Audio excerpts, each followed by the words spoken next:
حضرت ابو سعید خدری رضی اللہ تعالیٰ عنہ ارشاد فرمایا تھا اساں حضور کی بارگاہ میں بیٹھا ہویا سی صحابہ موجود ہا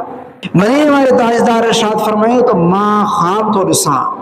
نبی جو خواب سچو ہوندو آ وہ وہی ہوندی آ اساں عام مانوں کے خواب نہ ہوندا وہ نبی جو خواب ہے وہ خواب نہ جن حقیقت آ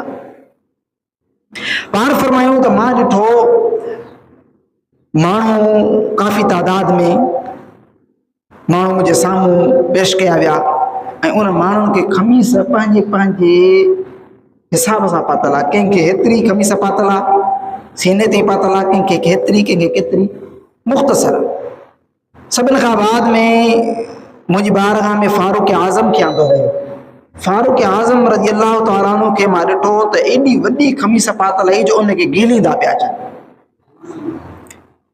صحابہ نے کہ یا رسول اللہ انہیں جی تعبیر چاہ فرمایا پاڑ فرمایا انہیں جی تعبیر یہ آئے تا فاروق اعظم دین میں کامل اکمل مکمل آئے